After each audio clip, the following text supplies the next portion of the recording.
my back. None of what comes close to this. So, you want it? We got it. Don't speak about nothing, we just do something about it. Yeah. You want it? Come get it. And this is what we do. We live it. We're the ones that never fall. We don't fail, we don't lose, we don't sleep. Always fighting above it all. We stay strong, we stay winning, we're never weak. Keep on fighting till we're gone. Until then, forever we're known as we're the future, we're the future, we're the future, we're the future of the future. What the hell do you take me for? I can tell you that I am more of anything you possess. So you think you're the best, prove it.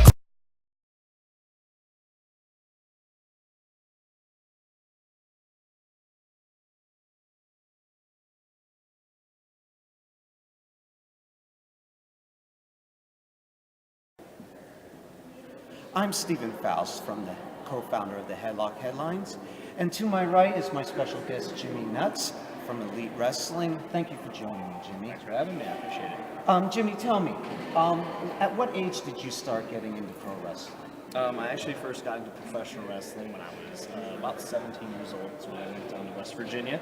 The professional age down there is actually 16, so I was able to start training sooner.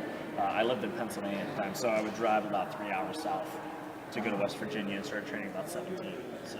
And who were your influences in professional wrestling that got you to be a wrestler yourself? I definitely started watching wrestling for Hulk Hogan. What really got me passionate about it was watching people like Shawn Michaels and Ric Flair. And Arn Anderson was big. I loved Arn Anderson. Now, you told me something that is very, very interesting, and I want people to hear this, is that when you were in high school, you said you were not the greatest of athletes, that you actually lost some weight. Yeah, I actually didn't come from an athletic background or a genetically gifted family. I used to weigh around 235 pounds. I was extremely overweight, and I was at risk for heart disease from what my doctors told me. I was only 15 years old. So I decided that I had had enough, and I knew what I wanted to do with the rest of my life, and it was be a wrestler. So I went into the gym, and I dieted correctly, and I lost 100 pounds. Congratulations. Yeah, I didn't know, though, that 135 was too light for being a wrestler, so then I had to put on muscle, which obviously I've done, but I initially lost 100 pounds to be able to do conditioning for wrestling. Now, many kids may think it's easy to get into wrestling, you can get into a ring and snap, that's it. That's not the case. Who trains you to be a professional? I began my training in Kaiser, West Virginia with a guy named Shane Shackles. He's in a group with Leslie Leatherman. Southern West Virginia, not very big. I learned the basics there. They beat me up for about 6 months, and they taught me that wrestling was not easy. And then I finished my training for another 6 months with a man named Ryan Mador, or his work name is Ryan Mitchell, who had worked in Japan and was in WWE Developmental for a very short time. And he taught me the psychology of the business and how to handle yourself as a businessman in the industry. And then I also furthered my training by branching out and doing a lot of dojo seminars through the Ring of Honor. I did 5 of those. And I also spent a significant amount of time in 2013 in the summer there, driving there from my house every week to train with Delirious. And Bob Evans is basically my mentor now. So. Okay. Now, some of the wrestling leagues you have wrestled in, obviously you've wrestled for Elite Wrestling. Some of the other leagues, and please, if you can name the full name, because sometimes it's like alphabet soup. Yeah, definitely. There's many of the same company with the same initials. But Vicious Outcast Wrestling out of Connellsville, Pennsylvania. The International Wrestling cart's out of Pittsburgh.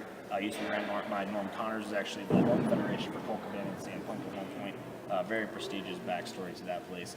IWWA. I did a couple dark matches and house show matches for Ring of Honor. Okay. I've done that. I also appear as an extra on WWE a few times. Nothing crazy there. Smoky Mountain Wrestling out of Tennessee was a big thing. Jim Cornette's league? Actually, not anymore, unfortunately. However, I did get an opportunity to showcase my talents in front of Jim Cornette at a seminar for Ring of Honor, which was a really rewarding experience, which was probably my favorite experience so far. I also work currently, and it's probably one of my favorite new places I work at. It's called Destiny Wrestling. It's in Toronto, Canada, and it's actually at Battle Arts MMA Academy. It's run by George Menendez and Santino Morella. It's just a very good learning experience and a very high quality show. It's much like Elite. They are the top tier. And then can you share with some of the folks some of the championships that you have won in your career? I've held the IWC tag team titles. I've held the Vicious Outcast Wrestling title 4 times now. I was also the Renegade Heavyweight Champion. And I think that's it. I think I won a couple Cruiserweight titles. I've won quite a few. So. You've won quite a few. Now, to end this segment, we have a slogan that comes out, and this is something for kids to understand, and it goes, you know better, please don't attack pro wrestlers, because you know that fans sometimes get a little overzealous, Yes. and they would jump in and they would try to attack. Has that ever happened to you, or do you know of anyone who's Yeah, absolutely. I actually, early on in my career, had a fan that was not too fond of me and actually threw a Pepsi can, full Pepsi can, and hit me in the back of the head. Oh. Yeah, he was immediately ejected. I didn't press charges, but So to all you fans out there, it's not worth it to attack any pro wrestlers. They're human beings as well. Jimmy Nuts, I want to thank you for doing thank this you. I interview appreciate it. with us. Yeah, absolutely. And I'm Stephen Faust from the Headlock Headlines.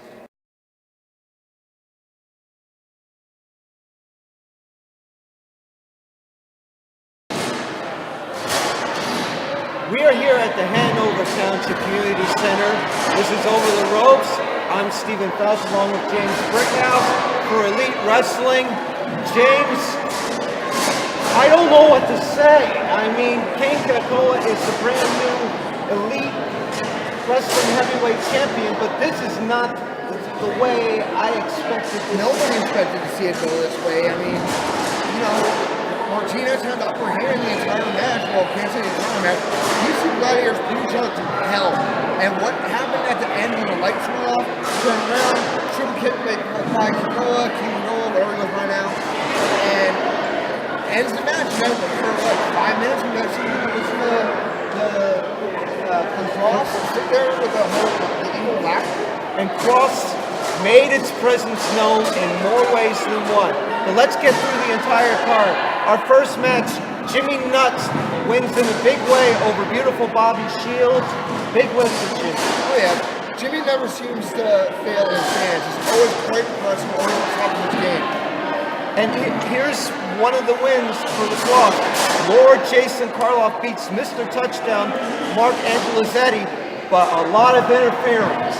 Yes, indeed, but at the same time, you got to realize that Jason is also the main muscle behind the Cross.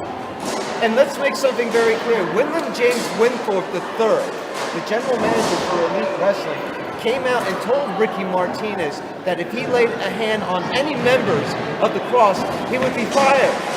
Why would you tie your champion's hands behind his back like that? At the same time, you also have the prestige that Winthorpe is also trying to tell his people that he doesn't want harm to come to his champion. If Martinez goes to pick a fight with the Cross, it's going to be a 3-on-1, 4-on-1 if you include the lady. Martinez, the numbers will be in his favor. Moving on, our Triad champion, Elite Triad champion, Caveman Chad, wins big over Juan Francisco de Coronado. That was a rematch. I would have liked to see Mr. Touchdown actually involved in the match, the rematch that we were waiting for. But Caveman Chad did come out on top and again keeps the Triad Championship. And another member of the Cross, Blind Rage, defeats Gran Akuma. I hate to say it, the Cross has become a huge factor. Again, like I said, Jason may be the strength behind the Cross, but you got to picture Blind Rage. His name says he is Blind Rage. He knows how to get inside of your head, mess with you. All it's going to take is one stroke to get on top of you and end it. And folks, we had a shocker, of course, with King Kakoa, but we also had another shocker. Dasher Hatfield defeats Dan Champion, but it came at a huge price. James, it was frightening as hell for both of us. Again, Dan Champion goes to use the powder of blinding his opponent. This time, however, instead of me having to reverse the decision, luckily Dasher Hatfield was able to overcome the blindness, delay Dan Champion's shoulders down for the 3 count. And on top of that, he attacks the man, blinds the man, and attacks the man right after that, throws him over that table over there. I literally had to be his shield. You had to pull him off. Gotta do what you gotta do this time. It was crazy. And once again, folks, You saw it. King Kakoa, as talented as he is the brand new Elite Wrestling Heavyweight Champion. He defeats Ricky Martinez, but I have to say, it was an assist from the cross. Not only assist from the cross, but Keikoa, you call yourself a champion, you call yourself a man. Quit bringing a woman to fight your battles. Prove you're a champion. Come out, man up, man to man, leave the girl behind. Plain and simple. And you had to check that woman because he hit her with a super kick. Yeah, he did. And literally almost gave her a concussion. Folks, it's July 31st at the Hanover Township Community Center. What's going to happen? Ricky Martinez, it's war. Folks, there's no doubt about it now. It's war. The cross declared it. Ricky Martinez is going to respond. How he does it, James, it's anyone's guess. For James Brickhouse, I'm Stephen Faust for the Headlock Headlines. Good night.